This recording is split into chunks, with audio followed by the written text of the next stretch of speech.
2022 are looking live at sold out MetLife Stadium with today. The 16-0 and playoff-bound New York Giants are taking on the 0-16 Jacksonville Jaguars. And why are the Jacksonville Jaguars 0-16? Because they suck. They've been around since 1991. Ain't never won a Super Bowl. Ain't never been to a Super Bowl. Ain't never won nothing. Jacksonville, you suck. Oh, man, that stuff always cracks me up. Welcome to the Gridiron. Anybody out there at all that's going to spend a little bit of time with me here this evening, I greatly appreciate it. Thank you. Or if anybody's going to spend time watching a replay this once again, thank you so much from the bottom of my heart. Means the world to me. Going to try to go about 30 minutes here tonight, shoot my mouth off for about 30 minutes. Anybody got anything to say, please feel free to fire away, throw it in the chat box. Usually try to check on the chat box like every 5 or 10 minutes or so. So as soon as I see something in there, I try to respond to it as fast as I can. So please feel free, fire away. But plus also, I mean, instead of me just rambling on for half an hour, 45 minutes, or whatever might want to ban, it's just nice to talk to another Giant fan. So please feel free, fire away with the comments. Before I get started, if anybody wants to help support my channel out, it would mean the absolute world to me. Description box below, the very top link in the description box takes you to my membership page. I have 3 different membership levels. The first one's called the Saquon, second one's called the Lawrence Taylor, and the third membership level I got, is called the Gridiron. Each one's got their own little perks to them, so if you want to help support my channel out, it would mean so much to me. I thank you in advance. Thank you. If you are subscribed to my channel, once again, thank you. I can use all the support I can get, guys. But if not, please go down below, hit the subscribe button, hit that bell icon. That way, next time I go live or if I put a video out, you'll be notified. And it's free of charge. What do you got to lose, right? But if you are subscribed to my channel, thank you. Maybe give this video a thumbs up or share it. That would be freaking awesome. And then finally, also just a little ways down in the description box, there's 2 additional links. The top one's a Facebook link. I'll go over that in just a second. The one underneath it, I'm an old-time fart. Can't stand change that link underneath it. To me, it's a Twitter link. It's always been Twitter. It will always be Twitter. I'm an old-time fart. Can't stand change. I like stuff just the way they are. I'm one of them old-time farts. Get off my lawn! Type of old-time farts, right? It's Twitter to me. Whatever letter of the alphabet Elon Musk wants me to call it, that's on you, bro. I'm not calling it that. I'm calling it Twitter because it's Twitter. You follow me on Twitter, I'll follow you back. That's an absolute promise. Try to put Giants-related stuff in my Twitter account every day. And then finally, the link on top of it takes you to my Facebook group. It's called the New York Giants, the Gridiron. It's my Facebook group. It's doing simply marvelous, might I add. We have over 8,400 members in the group. Basically, if I'm alive and breathing, and if I have internet access, I'm putting stuff in this group darn near 365. And not only do I put stuff in this group, but the members post stuff in this group as well, too. So between me and the members, there's a ton of New York Giants information going in this group. Every day, it's called the New York Giants, the Gridiron. It's my Facebook group. Please join it. You won't be dissatisfied. I promise. All right, all that stuff said and done out of the way with. Well, we banged down another couple of OTAs, right? Monday, Tuesday. I've been hearing, obviously some good stuff about the offense, good stuff about the defense. Obviously, I'm hearing good stuff, obviously, about Brian Burns being in the backfield a lot and this, that, and but yeah. The offensive lineman ain't really allowed to, ain't touching nobody. You get some guy, obviously, the wide receivers or maybe the tight ends are doing some nice things and all that, but, cornerbacks ain't touching nobody. You got to take all this stuff with a grain of salt. Sometimes the 11-11s maybe hearing maybe better things about the defense than maybe the offense. Well, it's because maybe Daniel Jones isn't participating. Then again, you got to take all this stuff with a grain of salt because it's just, OTAs. It's nothing to get, overly excited about. But it sure is nice to have something to talk about, right? So this is I guess, the combo pack, the Monday and Tuesday. This is from John Schmelk. Basically, he was reporting from the sideline view of OTA number 7. Said the Giants hosted OTA number 7 at the Quest Diagnostic Training Center on Monday after the weekend off. Said we've seen special teams coordinator Michael Gabriel really lean into teaching the coverage and return aspect of the new kickoff rule, which would be huge. I mean, because you got to think, the ball coming down, right? The guy catches it, and they're not allowed to move, okay, until he catches it, right? Once he catches it, you got a line here, you got another line there, and it's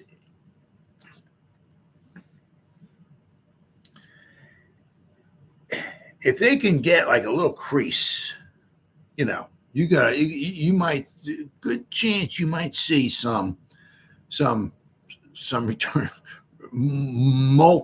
many returns for touchdowns this season. Not only because the way they're trying to make it, where they are trying to get returns, as where in the past it's like just kicking in the end zone. It's it's touchback, bring it out.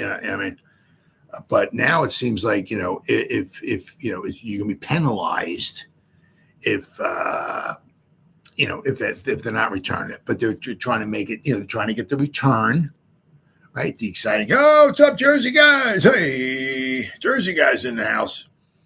But they're trying to make it where they get the exciting playback, but obviously making it a lot safer. You don't have somebody, whatever, 30, 40, 50 yards, just right, running, and then he go into somebody.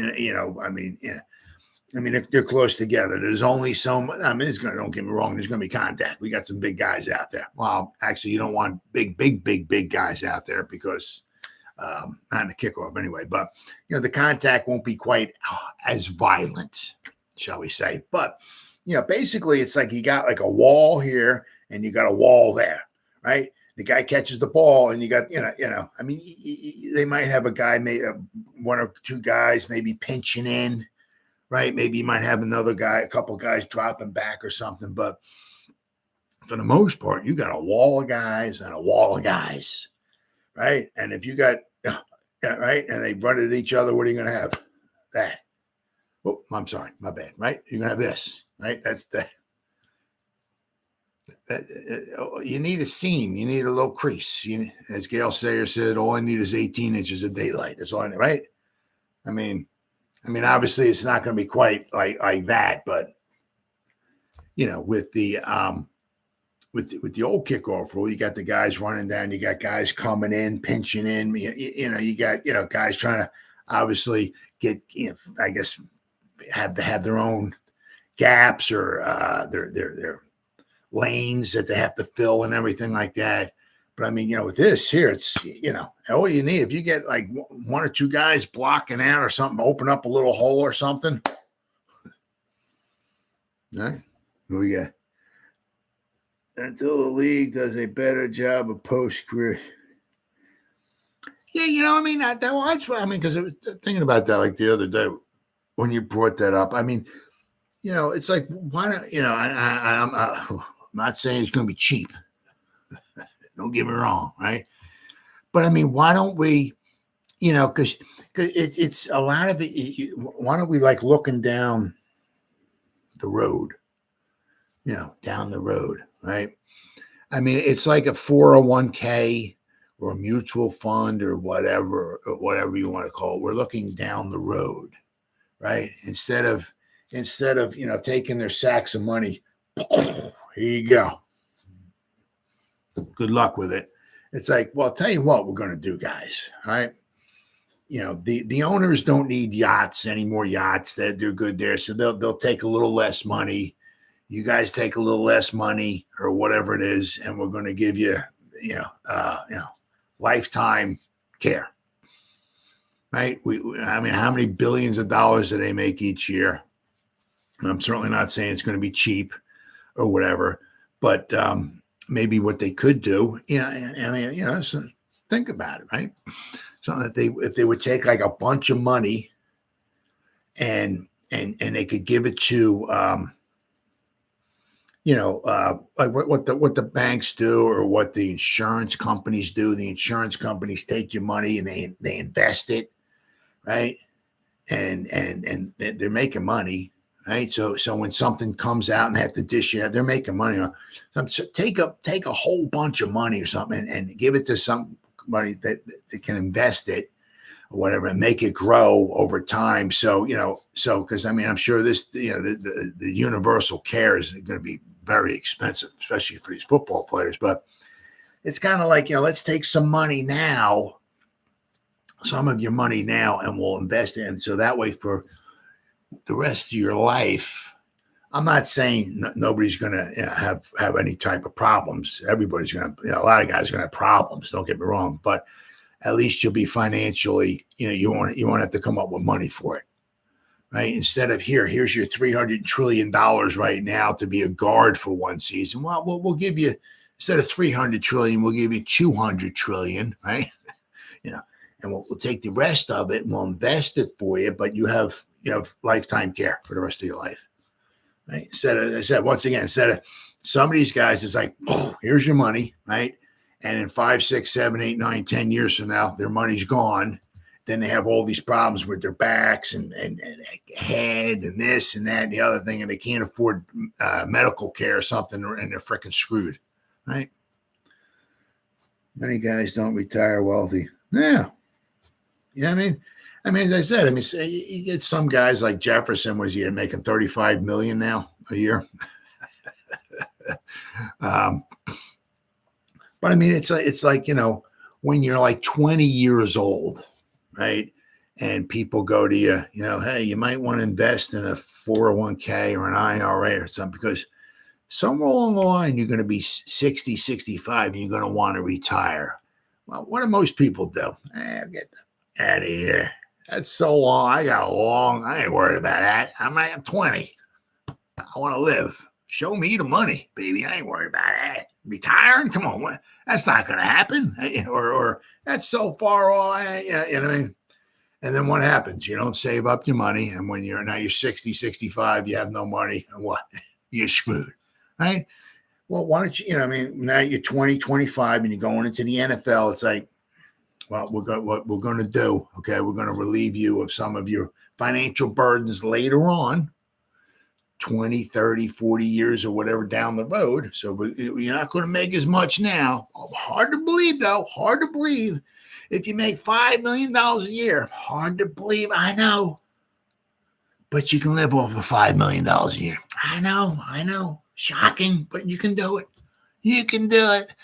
And we're going to take some other money, and we're going to put it so, 10, 20, 30, 40 years down the line, if something starts popping up or whatever, you're covered. You're covered. Yeah, well, bring up the union. Right? It's really to take care of these guys, I really think, and because they're putting their lives on the line, their bodies on the line for our entertainment, right? And who doesn't want to see a good hit or this or that? But these guys get messed up. For their not all of them, but a lot of them get messed up. And they pay the price later on. And if they don't. And not everybody is going to make whatever, $5, $10, $20 million a year. Some guys are making $700,000, $800,000 a year. They might do it for a few years, and then maybe they're out of football because they're injured and they can't play no more, and whatever. Yeah, 3 to 5 years. That's not very long. If you're only making, say, $800,000, that's still not bad, but. It's just if something happens down along the line later on, at least you're covered medically. Yeah, but a lot of these guys, some of these guys, they just spend their money, like they're going to Girly World or something like that. They got to have a Rolex watch for every day of the week, and they need to have a different colored Lamborghini to drive around in every other day, and they're buying a house for everybody, and they don't have any money left. And it's like, oh yeah, that's right. But something like that, because they could take a nice chunk of money, like Give it this, I mean, what they do, what they said with these insurance companies, right? Or banks, right? Banks, they give you whatever interest on your money, but they're taking your money and they're using it. They're making money on it. So give it some place, to have them invest it, right? So that money that just keeps growing and growing and growing, and they can take the money out of that and pay for, whatever type of health care they can get. I guess one big group health care coverage, it would be really expensive, but,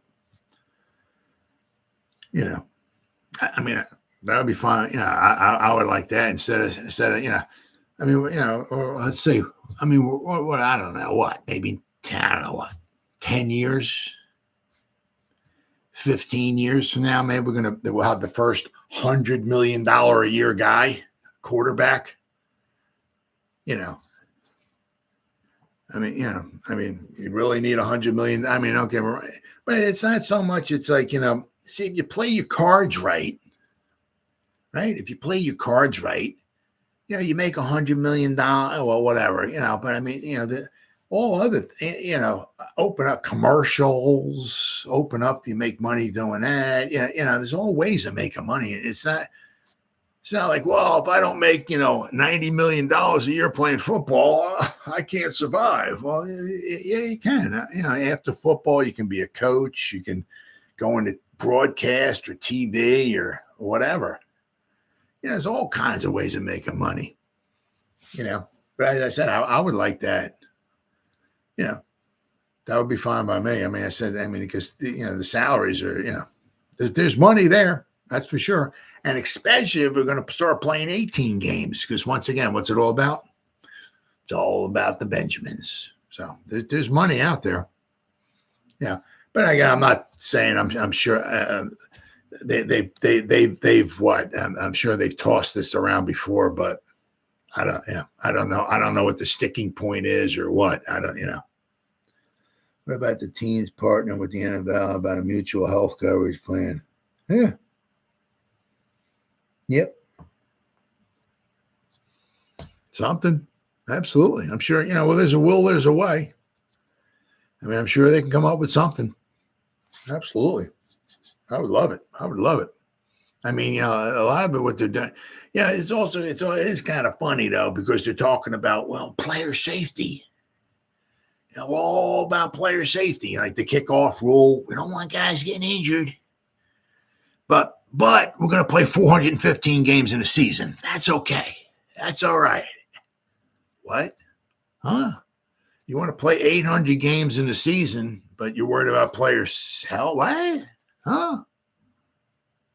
What?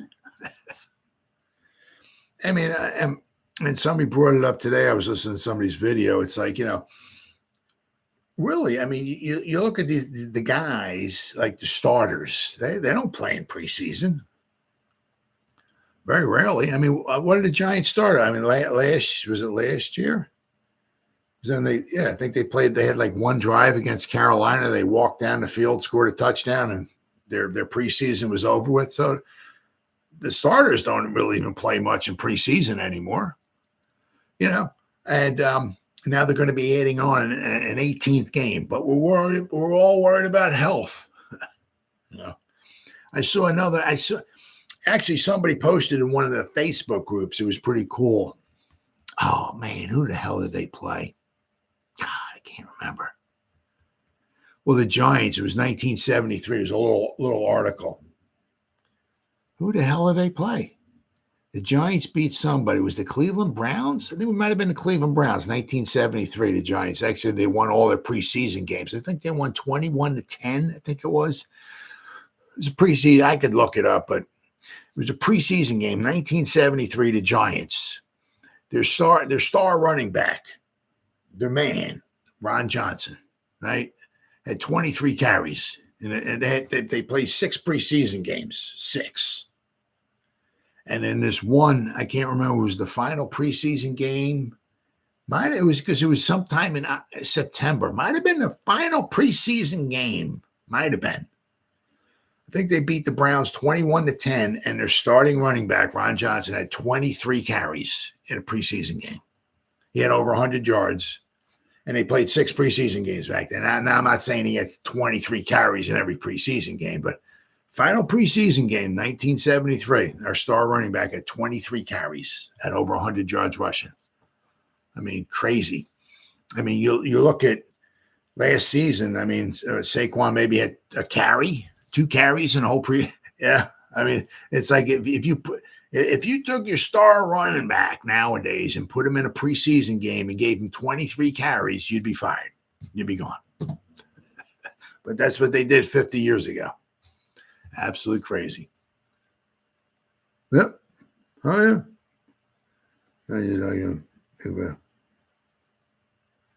Oh, yeah. No, yeah. I mean, a lot of guys, they who was it? Bobby Johnson. God, Myers. Guy's name Myers. Might have been Myers. Guy wrote a book. Patty Trainer, Patricia Trainer. She was talking to a guy. Patrick Myers or something. He'd been around for a long time. He wrote a book. Basically, last book he just wrote was about the '86 Giants. He interviewed almost all the guys on there, something like that. And one of the guys he was interviewing, because he couldn't go into the stories about every player, but he went into a few of the guys, like Curtis McGriff. He had a problem, but one was Bobby Johnson, and he started getting, I think it was in cocaine. I think he started doing or something like that. Well, he started having problems medical, and he sold his Super Bowl ring just to get some money. Because he blew all his money. Some of them, they get addicted to drugs or whatever like that. And he blew all his money, so he didn't have any money. And I think Bill Parcells and maybe somebody else, I can't remember, went out and actually bought his ring back for him. Was a Giant. Got to get the. Yeah, it was something. I think Myers, the guy's name was. Yeah, it was something, but it was about the '86 Giants. He went and he interviewed, I think, all the players, or most of them, or whatever it was, from the '86 Giant team, and just to see how things were going, or if there anything bad that happened to them,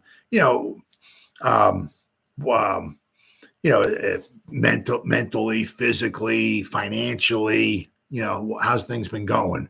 Some guys are doing great, like Carl Banks is doing great. Lawrence Taylor. I mean, because of his name, he's still raking in money because of his name.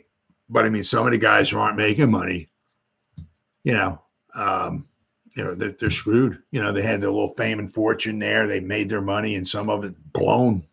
You know what I mean? Oh, Gary Myers is his name? Okay. Yeah. I've seen his face before. I'm not very good at remembering guys that I see every now and then. If I saw John Madden, I know who he is. Yeah, if I see Dan Marino, I know who he is. But some guys like that, I see him every now and then or whatever. But apparently he's written quite a few books inside the NFL, HBO. Oh, yeah, is that? Yeah, okay. I think he said he wrote 5 other books. They weren't all about the Giants, but this last one was about the Giants. Sounds like a good book. A lot of it sounds kind of, like some negativity. Well, it's just the depressing, shall we say? About a lot of the Giants players are from I guess almost 40 years ago. How life's been treating him afterwards and everything. He can't remember. I think it was Brad. Might have been Brad. Was it Benson? He was talking about either Benson or Nelson. One of the offensive linemen was having a problem. Curtis McGriff. He was talking about Bobby Johnson. He was talking about Harry Carson. But Harry Carson's like the captain. A lot of times he gets a lot of calls from these guys. Oh, it was Jeff Rutledge. Or Haas. No, it was Jeff Rutledge. Jeff Rutledge, something happened to him. He was in a car accident, I think it was. And then it was a bad car accident, something like that. And Harry Carson drove from South Carolina, I forgot what it was, to his house, 6-8 hours away, drove there to see how Jeff Rutledge was doing and all. and everything. So, Harry Carson, he's kind of like he's like the captain still. He gets a lot of phone calls of the guys in financial trouble or having some trouble or something like that. Or Bill Parcells, he gets calls as well too. Of course, Bill Parcells he's dished out millions of dollars to some of his former players. Worst post NFL story was former Raiders. The worst post NFL story. Now, what happened with him?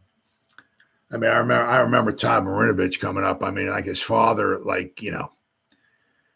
cloned him to be like everything was regimented. His whole life was like regimented to become a football quarterback. And he did really good in college, got drafted.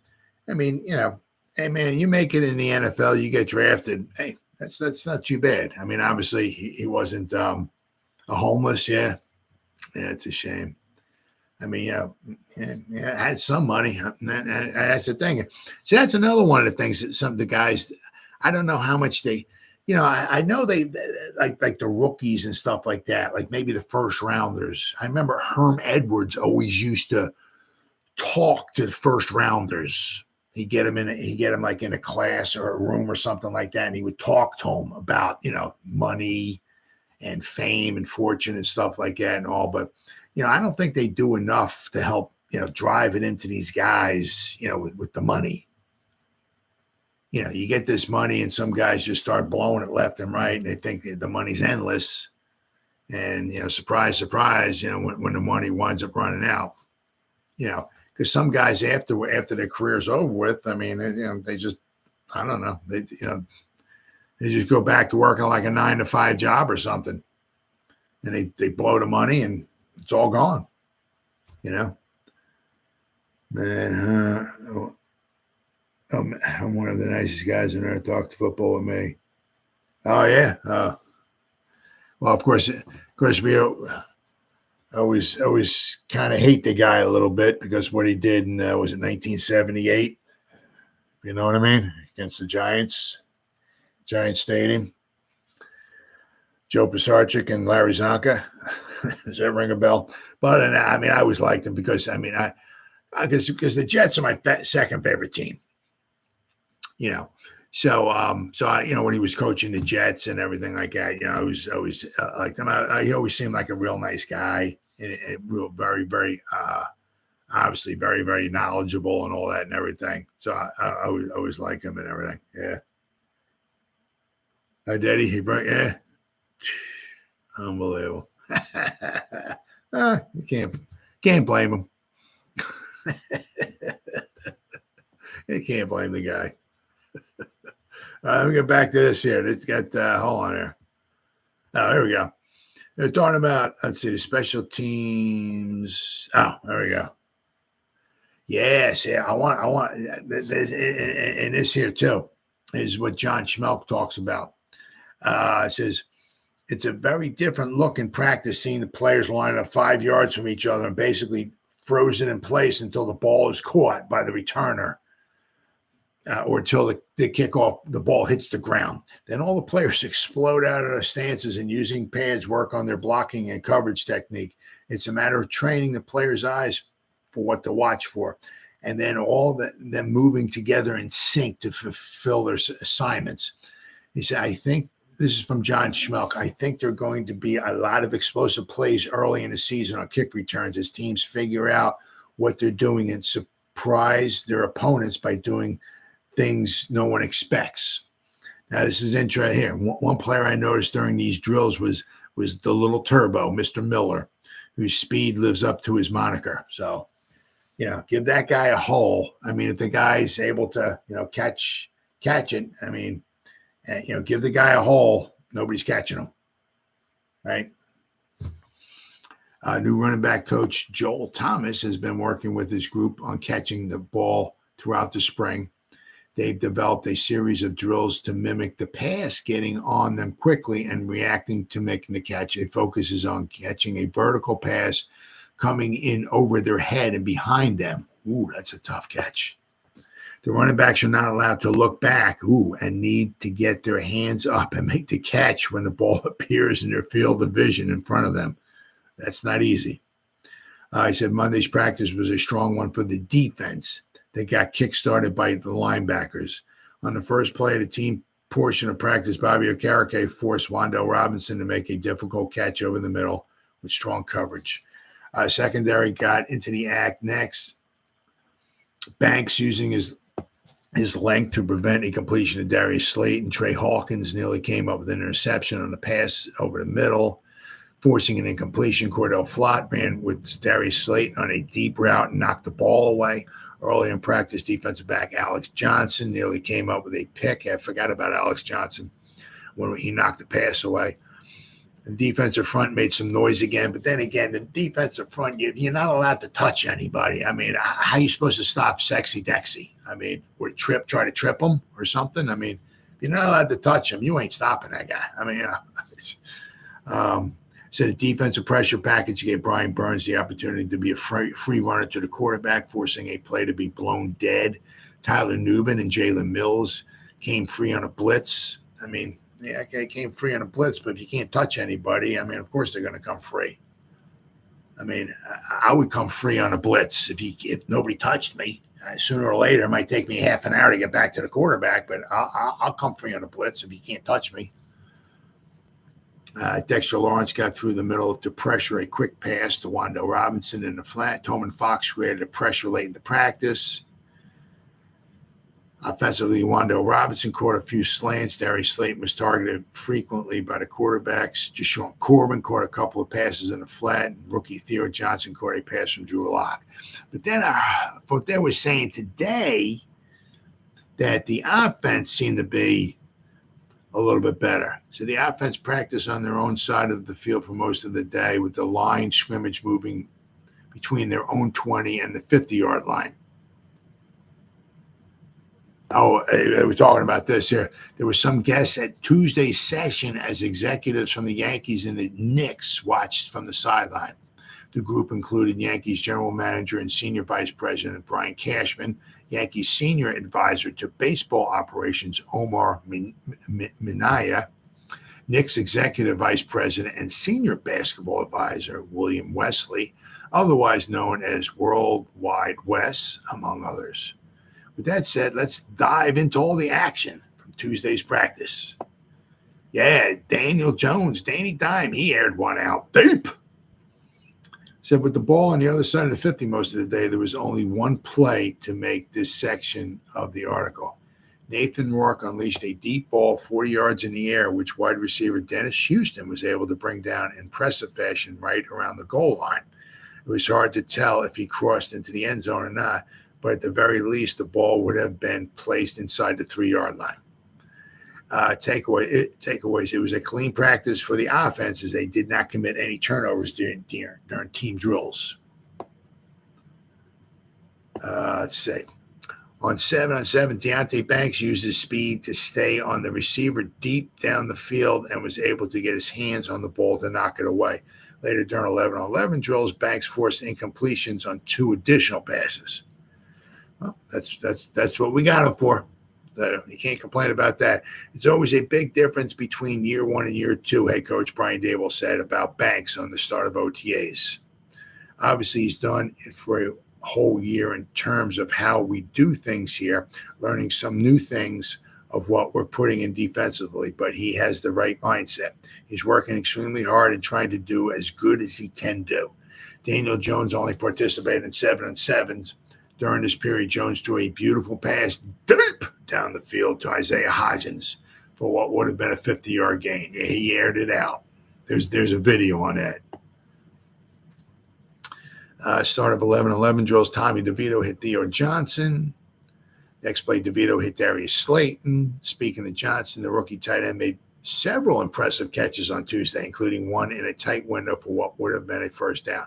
Later in practice, Johnson caught a pass from Drew Lock up the seam for over a 20-yard gain. The pass to Johnson was the first of 3 big throws from Lock within a few plays. Lock connected with Bryce Ford-Wheaton for a gain of over 30 yards, and soon after, the quarterback stepped up and pocket to escape pressure before launching a pass of over 30 yards downfield to Allen Robinson, who completed the catch. Lock also found Chris Chris Manhertz and Dennis Houston for solid gains toward the end of practice.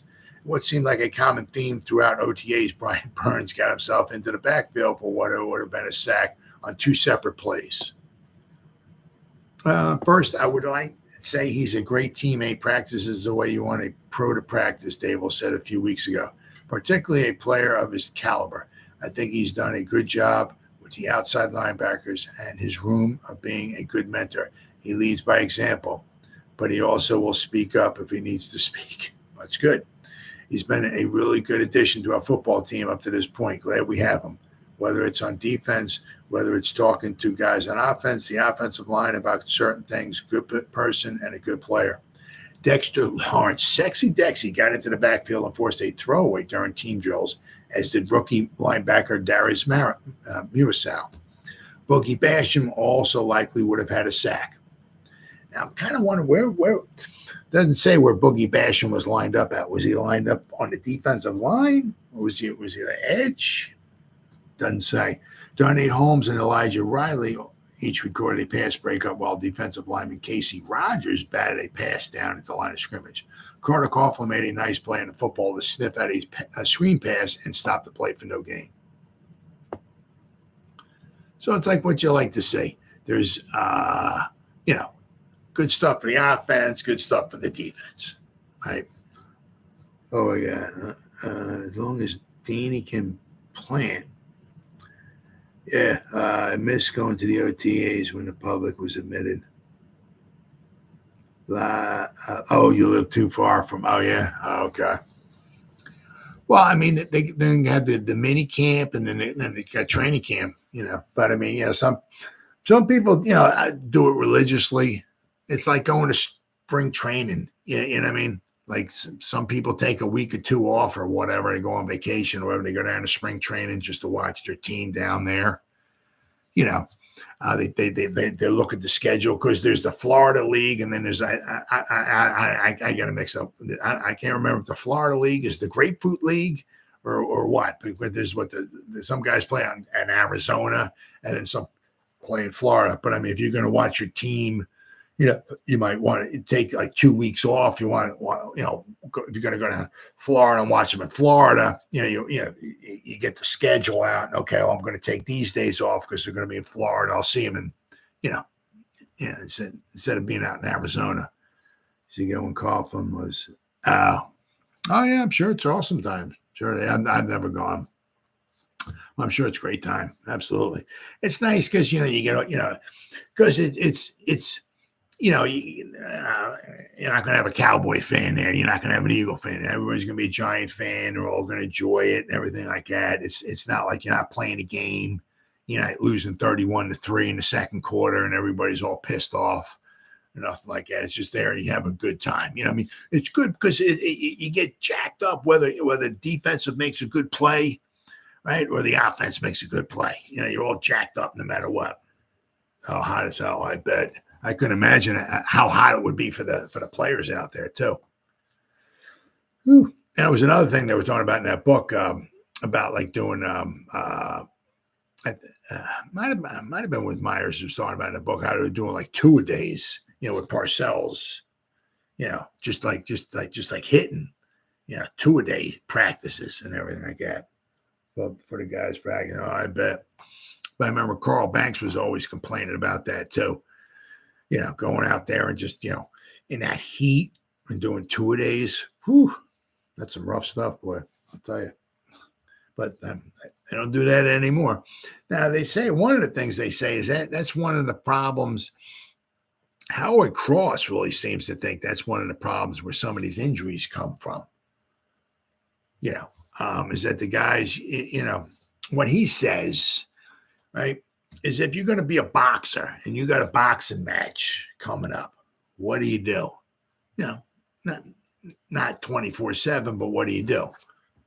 You spar. I mean, you hit the bag, you do jump ropes, whatever, push-ups, sit-ups, you run, but you spar. Yeah. You just don't do some push-ups for like 3 months and then get in the ring. Woo, I'm good to go. No, you spar. So what should you do? I mean, Howard Cross seems to think that, it's the lack of hitting is causing a lot of injuries. How the NFL is going like the exact opposite. It's Howard Cross seems to think that sometimes that, you got to hit. You got to get your body ready and prepared for the season. I mean, like you look at, like last season, right? In the preseason, our starting offense had I think it was just one drive. I think they walked down the field. It was 9 plays against Carolina, scored a touchdown, and that was it for preseason. So you can't touch each other in training camp for the most part. They don't play in preseason, and then all of a sudden, boom! Here's opening day. There you go get them. Don't get injured. Has to be. Yeah, I know. I mean, they're really, it's. I really think it's. As I said, they're looking for player safety and all that, but there's got to be some type of happy medium because I think Howard Cross was talking about. It's like the ACLs and stuff like that, and all. He's like, man, I don't ever remember any of that stuff happening. Football's pain. Oh yeah. Well, I've said this before. I'm not trying to, because I stunk. But before school started, what they did in high school was they tried to weed out the guys who really weren't that interested.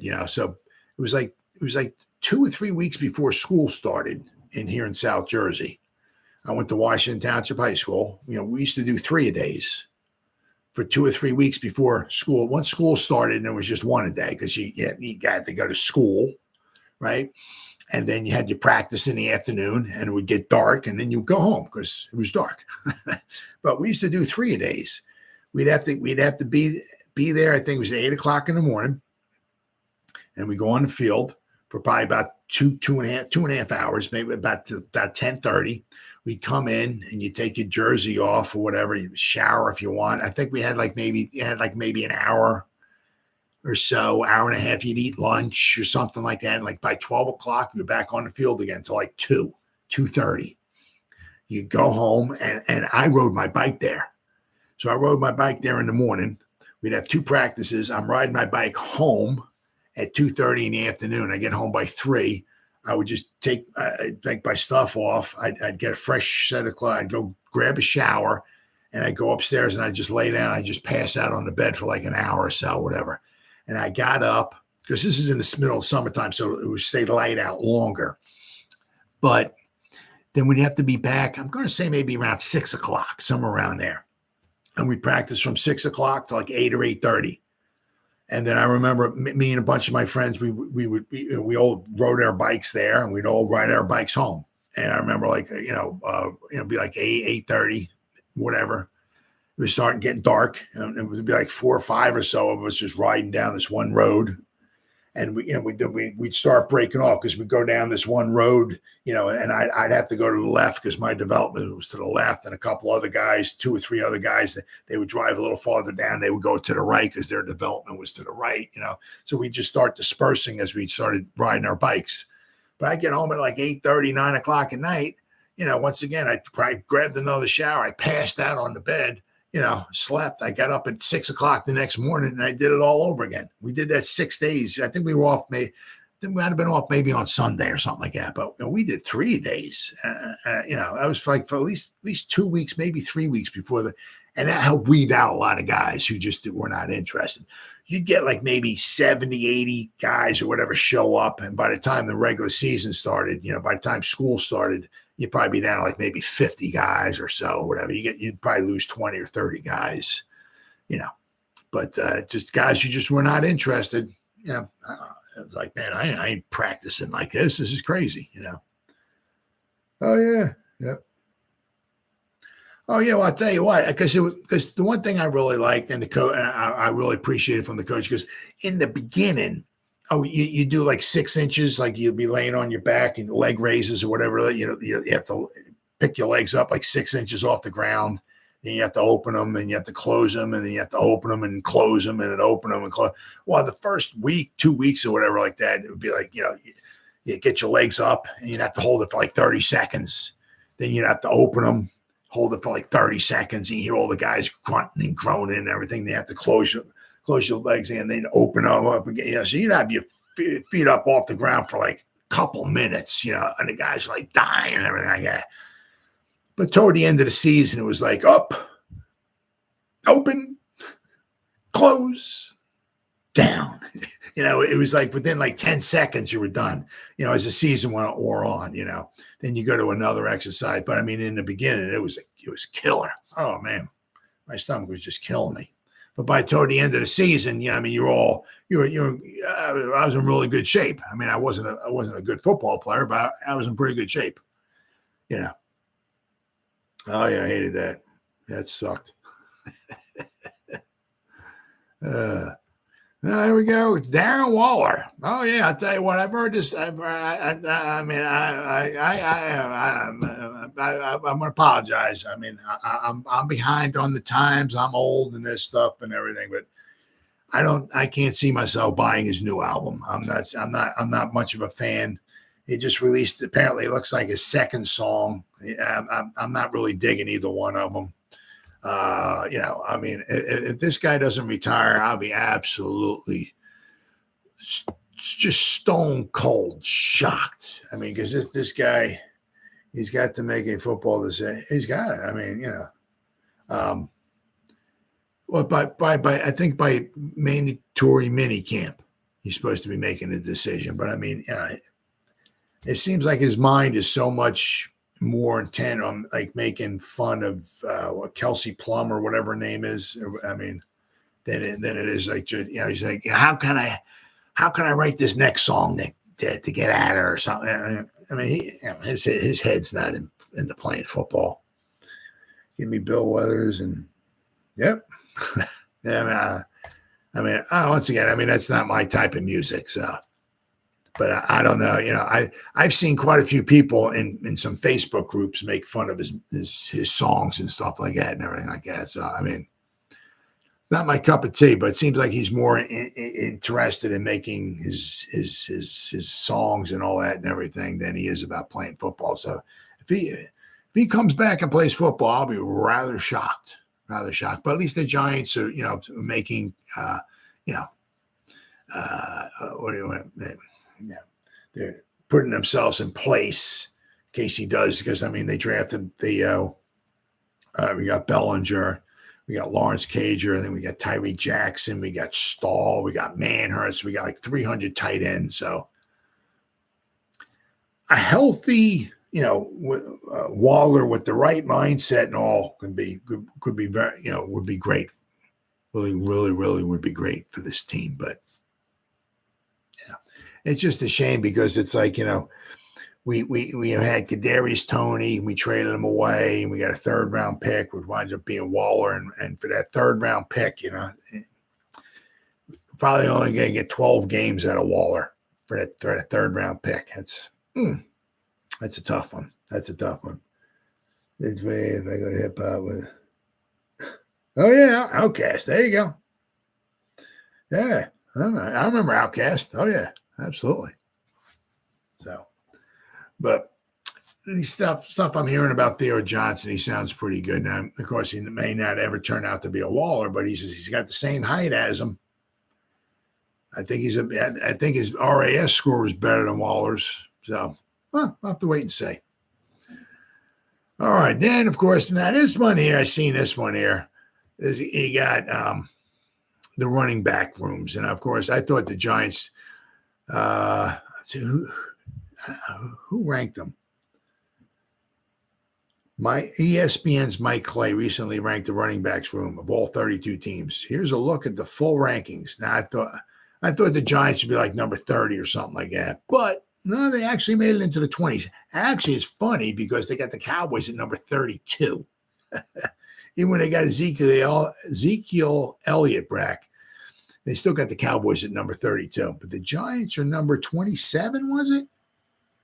Broncos are 28, Giants are 27, yeah. So whoever that guy was from ESPN, he's not very high on the Devin Singletary, Tyrone Tracy, Eric Gray, and Gary. Well, he's got Gary Brightwell here, who's not on the team anymore. I'm not sure. Oh, this was done. This must have been done quite a few days ago, I guess, because as I said, because Brightwell's not on the team no more. So we'll have to wait and see. I mean, Eric Gray didn't get a whole heck of a lot of playing time last year. He was more noted last year for his debacles with the punt return. Very anxious to see what Tyrone Tracy can do. And I think Devin Singletary is certainly somebody you can win football games with. Yeah. Now, is he going to be somebody you're going to win football games because of Devin Singletary? But you can win football games with Devin Singletary, if you know what I mean. They mentioned that kid that watched Theo at Penn State. He's good. Did they mention the kid that out of South Carolina?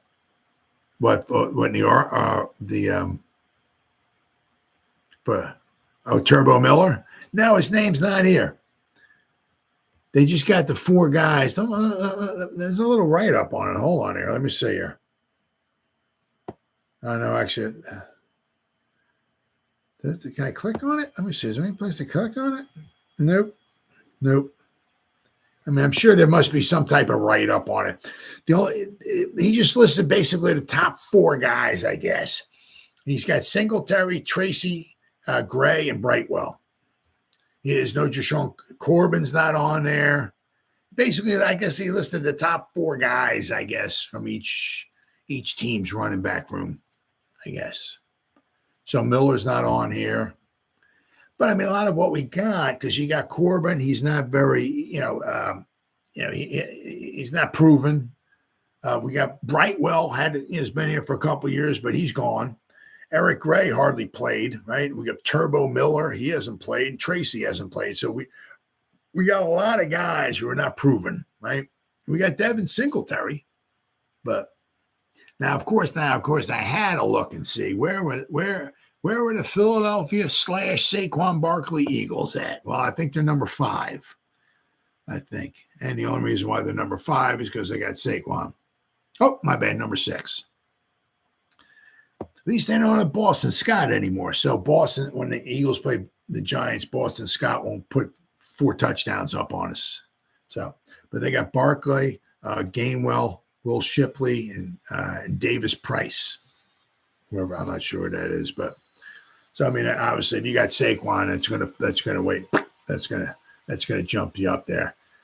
Doesn't seem like a lot of people seem to be too high on Singletary, but he's certainly somebody you can win with. Here's Saquon Barkley. Yep. Yeah. But I mean, I said Singletary, he doesn't miss games. He has a higher career running average than Saquon does. But he's not the bell cow. He's not getting 300 carries a year.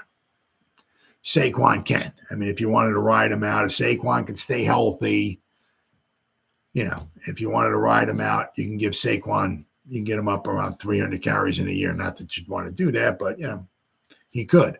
Singletary, I think he's had like 200 carries maybe one time, or he's like maybe 180 carries, Dev knows this offensive scheme. Oh, yeah. Yep. Well, that's, familiar. He spent the one season with the Texans, but before that, he was with Buffalo. So he's got to have some familiarity with the offense. And, of course, then Shane and Dable have familiarity with him. So, I mean, there's good and bad.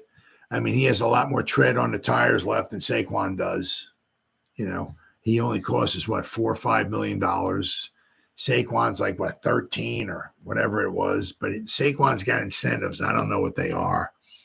But when I was reading it, if he were to hit the incentives, which, again, I don't know what they are, I mean, he could be making almost like close to about $15 million a season.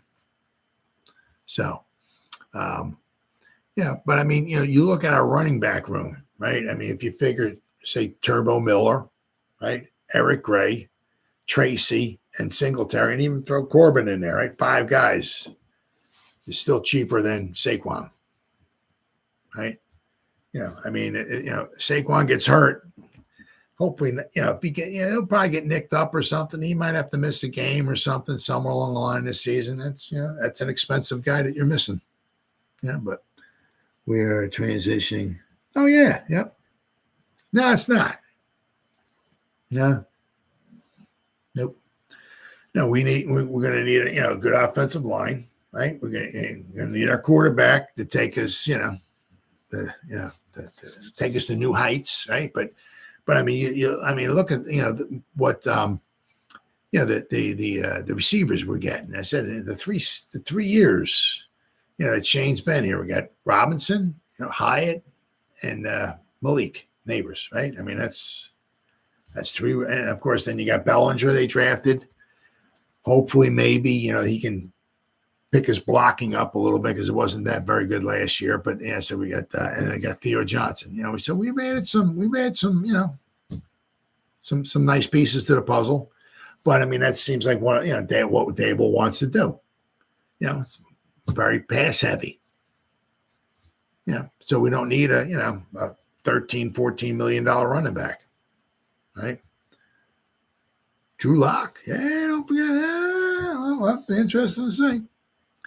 Well, it's going to be because we got 3 preseason games, so you there's a good chance Drew Lock's going to get some action. That's for sure. I mean, Daniel Jones, I don't know. I'd be interested to see. I don't know how much time he's going to get in the preseason games, because I'm sure they're going to really want to limit his the contact he takes. But so look for Drew Lock to get a lot of some playing time in the preseason. Be interesting to see what he does. Oh yeah. All right, what the heck? I got more stuff here. Hold on there. There we go. Next, Shane. He's being congratulated for the biggest off-season move. And I kind of like this because, it's the one thing they always say, it really, really helps to have 2 edge rushers, right? If you got one, you can slide the protection that way, right? And okay, well, we'll go 1-on-1 with the other edge rusher who's not as good, but we'll double team or whatever it is, or, against the other edge, right? So we'll help limit his impact on the game, whatever. You got 2. Then you got one guy coming up the middle with Sexy Dexy. They should have a nice pass rush going this season. So it says the biggest move the Giants made this offseason should pay dividends, both immediately and in the future. The acquisition of edge rusher Brian Burns earlier this offseason was met with plenty of praise after the Giants traded for the 26-year-old in March. Giants needed to get some impact pass rush help opposite Kayvon, and Burns can end up being more disruptive and productive in their scheme than he was in Carolina. Absolutely, because you figure in Carolina, he was probably like the only guy, right? I mean, as far as like edge rushers, right? But now if it's like a pick your poison kind of thing, he could really flourish. Let's see, having working on the edge opposite of Thibodeau is the recipe for a lethal combination. Burns is one of the most consistent pass rushers in the NFL. He has at least 8 sacks in each of the last 4 seasons and has never recorded fewer than 7.5 sacks throughout his career. So, the lengthy speed rusher also has recorded at least 50 total pressures in 3 of the last 4 seasons, according to Pro Football Focus. Well, let's see. Let's see here. He's got, what do you got? All right. Last season, according to Pro Football Focus. Now, did he miss any games last year? 1, 2, 3, 4, 5, 6, 7, 8, 9. Looks like he might have missed a game. 10. Maybe missed 1 game last season. He had 40 pressures last season. Although he did grade out overall defensively to 73.8. He only had 40 pressures last season, according to Pro Football Focus. However, before that, the 3 seasons before that, the year before that in 2022, he had 68 pressures. The year before that, he had 51. And in 2020, he had 57 pressures. So the guy can bring it. In 2020, he had his highest overall grade of 76.8. The one weakness he has is his missed tackle rate is a little on the high side. His missed tackle rate is for his career 16.1%. Last year, his missed tackle rate was 15.7. It was 15.5 in 2022. It was 21. So basically, he missed 1 out of every 5 tackles in 2021. 2020, it was 8.9. And his rookie season in 2019, his missed tackle rate was at 22.2. So one of his weaknesses, if you know, or maybe the one weakness, or you know, is his missed tackle rate is a little high. But I guess sometimes maybe if you're too busy about rushing the quarterback, if you got a guy maybe trying to run with the ball, he might get past you. You might miss the tackle or something if you're so concentrated on running the quarterback. Oh, yeah. Oh, sure. Absolutely. If we had a bad year, your thoughts of, Prime. Yeah, I tell you, I seen that too. I'm like, I don't even remember who it was, but somebody did a way too early 2025 draft. They were talking about Giants getting prime times son for Giants picking them. So, well, I mean, you have to wait and see. You know, a lot of you have to wait and see. I mean, what can they do with Locke? What happens with Jones? Is Jones here next season? Right? Where do the Giants pick? Because if primetime son does really well, he's going to be a top 5 pick. I mean, if the Giants win 8 or 9 games, they're picking like maybe around number 20, somewhere around there, and they're not going to be able to draft them. Yeah, so a lot. I mean, it's just not the wins and losses. You know, a lot of storylines going on too. Oh yeah, the biggest one would be about Daniel Jones. Mr. Jones. I didn't mean Mr. Jones. So that's gonna be a big one. Oh yeah. But I did see that. I saw a way too early. Well, because a lot of it, I forgot. This is one of the videos I think I did last week. I mean, the Giants are projected to win like 6 games once again. Somebody, I forgot who it was, had the Giants picking number 6 overall again next year. So Giants ain't getting much love. Not getting much love. I'd be, you know, I don't bet. I haven't bet. I think it was 97 was the last time I bet. So I'll never bet ever again. But so it's like 27 years ago. So if I was the bet, I would, yeah. The Giants are 6.5 games. I can really see them winning more than that. At least 7. I mean, if we can stay healthy. I mean, I'd be, you know, I mean, unless if we get totally decimated by injuries once again, then I can see another 6-win season or something like that. But I mean, if we can stay somewhat healthy, I'd have a hard time believing we're not going to win at least 7 games. I mean, we got some tough games. Absolutely. Sure. Without question. But man, I'd have a hard time believing we won't win at least 7 games. If we won 6 games last season with a 3rd-string quarterback, our offensive line, it was just a sieve. Gave up, 850 sacks? I mean, you know, the injuries and all of that and whatnot. I mean, we still won 6 games with that tough schedule. We played 17 games. 32 of them were primetime games. I mean, we still won 6 games. Tell you what, put the Kansas City Chiefs, give them the Giants' offensive line, and put the Chiefs' 3rd-string quarterback in there. Let's see how many. Let's see him go to the Super Bowl and win. That's not happening. You know what I mean? Oh, what's up, buddy? Ali, what's up, buddy? Many questions mean a lot of content. Oh yeah, it's good. Absolutely. You know, absolutely. Hey, it's, I guess, job security, right? So, yeah, good. Hey, thanks for joining in. Thanks for joining in. The more the merrier. All right, we got, hold on. There's two. Here we go. There's another one there. Giant, this is from, I guess, Yahoo Sports, I guess. Yeah. He's talking about the Giants' acquisition of Brian Burns, named one of the NFL's best offseason moves. And the nice thing I like is we got him for 5 years. It's not like a 2-year contract or a 3-year contract where you can get out after 2 years or something like that.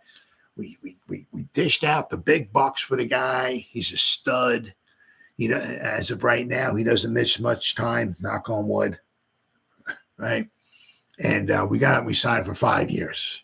Now, I'm sure it could be like you got him 5, we can get out after 4 or something like that. But at least we know for the next 4 years, and then hopefully when it comes time for Thibodeau to get paid, hopefully we'll pay him, and we'll have 2 highly paid edge rushers, right? Let's see. The Giants traded for Carolina edge Brian Burns. In one of the NFL's biggest player moves of the offseason, the Giants sent a 2nd and 5th round selection to the Panthers in exchange for Burns and a 5th rounder. And then inked Burns to a lucrative 5-year extension, $141 million. All right. It says Marcus Mosher, I guess, of the 33rd team ranks to move one of the 5 best of 2024. Cool. Liking that. He doesn't pick up the other one. No, he doesn't say the other ones. Doesn't say what the other ones are. 5, does it? Hey, hold on. Up. Here we go. Let me click on it. Let me see what his 5 best moves are. This guy, 5 best. The Jets revamped their offensive line. Okay. The Chiefs signed Hollywood Brown, Marquise Brown. Okay. Giants trade for and signed Brian Burns. Oh, yeah. What do we got here? What's the next one? Texans signed Hunter, the defensive lineman. That's a good one. And I was kind of hoping the Giants might go for him, but he's older. I would rather have Burns. Although Hunter he's a beast, that guy. I'll tell you what, he's a beast. And who's the Falcons signed Kirk Cousins. They signed Kirk Cousins, and then they went out and they drafted a quarterback. Well, Burns is the most. Oh yeah. I mean, because that's so huge. You got to have 2. I mean, and I said, then you got somebody who can push the pocket too. You collapse the edges, right, and push the pocket.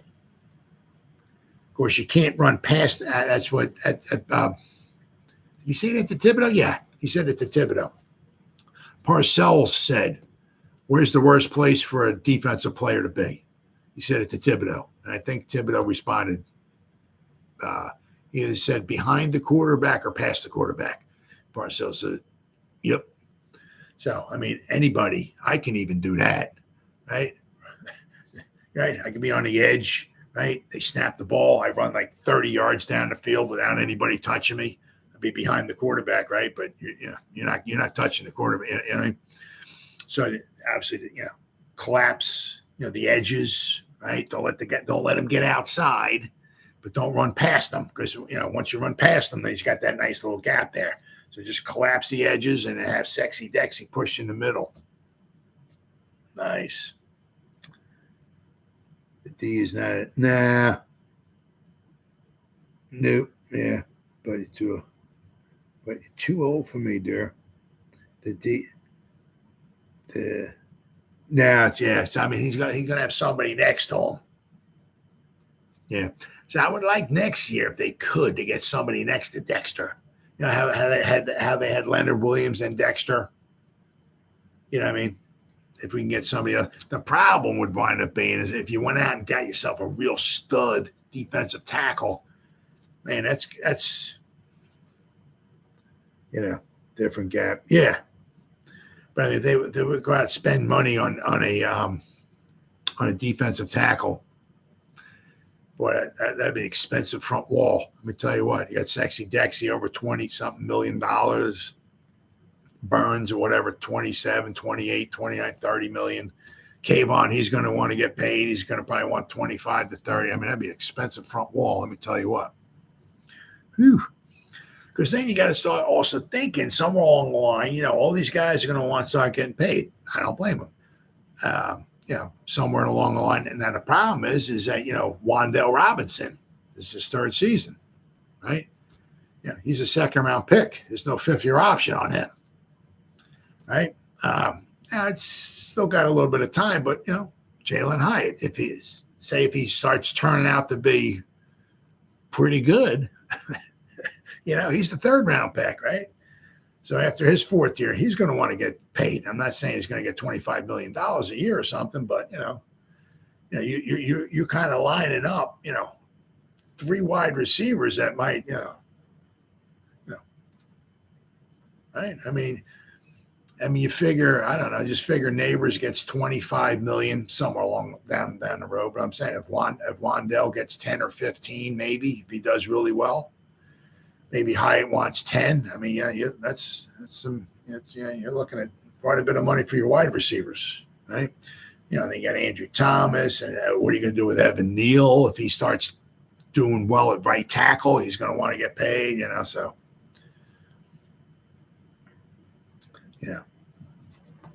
But I do like that. I like that. That was a really good acquisition. Really, really good. All right, and finally, there's 6 guys. Bam. Who are likely to break out for the Giants in 2024. Now, the first one, I don't know. I'll have to wait and see. This is from Giants Wire. Who wrote this here? Giants Wire. Going to say it? John Finelli. He said, breakout. Well, there's a possibility here. See, tell me I got a chance. Huh? So, the first one they say is Evan Neal. Now, I can almost maybe kind of possibly see in a way, I don't want to say breakout, but I can see where he might be better. Now, you got to get me to the last guy. I'll be able to explain this a lot better. But this guy here, John Finelli, is talking about maybe Evan Neal might be a breakout player. Says the world is down on Evan Neal after 2 disappointing seasons to start his career. The former number 7 overall pick is still a massive young man with lots of upside. However, the Giants still believe in him, and head coach Brian Daboll confirmed this week that Neal was still the team's starting right tackle. Brasilla set the record straight on Neal this week at Giants OTAs. Don't judge a player when they're young, and don't judge a player when they're injured, he said. So as I said, let me get down to the last guy, I think it is, and I'll be able to explain it a little bit better. Then they said the next guy, the breakout guy, beyond Deonte Banks. Many believe the Giants overdrafted Deonte Banks in 2023, trading up to grab him in the first round. They don't think so. They're hanging their proverbial hats on Banks, a physical corner who could develop into a Pro Bowl caliber player. Let's see. Year 1, he gave up a 79.6 passer rating allowed, 55.2% completion percentage allowed, 11 passes defense, and 2 interceptions. That was just in his first season. Then they get another breakout guy. They said could be Malik Neighbors. Oh, yeah, I can see that. Giants may have missed out on their quarterback in this NFL draft, but that allowed them to select Neighbors, who perhaps will be the franchise's next superstar. Oh, I think you better almost pencil that in. Absolutely. Assistant General Manager Brandon Brown had this to say about Neighbors this week. So Malik, or I guess Leak, they call him, L-I-K. I like to call him. He's just got a rare competitiveness and edge to him, something that I haven't been around. I kind of say he's got moxie in a dog. The cool kids call it aura these days, where he wants to be at his best versus the best on the biggest platform, and he's going to let you know about it, he said. So I can definitely, without question, see Malik Neighbors being something special. Then the next guy he talks about here is Eric Gray. Eric Gray did not get a ton of touches as a rookie last year, but with Saquon Barkley residing down the turnpike in Philadelphia, Eric Gray is destined to see more in 2024, especially Saquon's gone and Brightwell's gone. Right? Giants may have added some other names like Singletary, Tracy, and Turbo Miller to their rotation, but Gray still remains very much in their plans. Giants beat writers observing OTAs this week have reported that Gray has seen significant first-team snaps this spring. Others are reporting the Giants' running back pecking order is still very much in flux and is wide open, according to some heading into camp. And somebody said here, don't sleep on Eric Gray winning the RB2 job, per Ryan Dunleavy. Some people are already giving it to Tracy, but some people say, not so fast. Don't forget about Eric Gray, because they did draft him. They just didn't pick a name out of the hat. Oh, Eric Gray. Oh, okay, we'll take him. Now, they drafted him for a reason, right? It says lots of talk about Tyrone Tracy and Dante Miller. Most have forgotten about Gray. And you see the dude's legs. I mean, my God, his thighs are freaking tree trunks. Holy cow. It's just, no, okay, I'm going to go. Okay. Then they got Tyler Nubin. I can see that. Tyler Nubin, the Giants' second-round pick out of Minnesota, is being considered a steal by many draft experts. While his 40 time is a little slow, the safety position, obviously, it's not. I don't think Ronnie Lott I don't think Ronnie Lott ran a 240. You know what I'm saying? It's more reaction. There's 40 speed and then there's game speed, right? I think Nubin will more than make up for 4.5640. The Giants don't seem to think that his slow 40 time matters that much, as there is smooch more to love about his aura and his game. Okay. Nubin will be asked to fill the shoes of Xavier McKinney, who played every snap at safety. Brandon Brown, I feel like I got one of my favorite foods on discount. He can become an alpha of alphas, Brandon Brown said. Brandon Brown shouts out scout Hannah Burnett when talking about why the Giants targeted and drafted Tyler Nubin. There's a little video there you can listen to. Then the last one here I want to go over is breakout player. And I go John Michael Schmitz. And this will help maybe piggyback off of that Evan Neal kind of thing here. Yeah, John Michael Schmitz had several issues as rookie last season. I'm going to go over that. He injured his shoulder on that God, how the Eagles can do a tush push. The Eagles can do a tush push 942 times in the season, and everything's just hunky-dory. The Giants do it one time, and I think they lost half their offensive line. Okay, Bellinger got injured too on that play. I mean, we lose 942 guys due to injury from one tush push. It's like, what the is going on? And then he missed a month. Then, due to a rash of injuries along the line, he was teamed up with a rotation to guard. Every time he's getting ready to snap the ball, there's a different guy standing next to him. Oh, hey, how you doing? Hey, I'm the center. Are you a guard? Okay, cool. Oh, hey, how you doing? I'm not. You know what I mean? Let's see. There was no continuity in the line, and it was a mess as a result. Yep. This year, Schmitz will be flanked by two free agent additions, Runyon and Illuminor, and there should be more consistency up the middle. He believes the upgrades along the line will help him become the leader the Giants need him to be. He needs to be that voice in the center. Absolutely. I think the biggest thing for me, when times are tough, you really know who your true leader is when you hit adversity. You hit a tough time, and all the guys look to someone, and I want to be that for our room and take charge, he said. But the thing I want to bring up here is what Carmen Basillo did with their center last season. And I guess Andre James, 6'4", 300 pounds. Okay. He's from UCLA, 2019. He was an undrafted free agent. John Michael Schmitz, second round pick. Andre James, center. Raiders, undrafted free agent. Okay. Last season, this undrafted free agent with the Raiders graded out of 74.6, undrafted free agent. 74. He was like Sean O'Hara when we got him. We got him from the Browns, but he was an undrafted free agent. Had a heck of a career for us Giants. 74.6 with Brasillo, right? undrafted free agent. Last season, I know he was injured and all that stuff and everything. I get it, but so a 74.6, and John Michael Schmitz graded out of 41. So this guy was it 33, graded out according to Pro Football Focus. His overall offensive grade was 33 points higher than John Michael Schmitz. John Michael Schmitz, 41.4. His pass blocking, 26.9. James, pass blocking, 71.2. So was that 45 points higher, his pass blocking. His run blocking was a 75. John Michael Schmidt's run blocking was a 51. So, I mean, John Michael Schmidt's second round pick. Now, don't get me wrong. He's a rookie. He had injuries. All that stuff matters. We had a rotation of guards, next to him. That matters too, of course.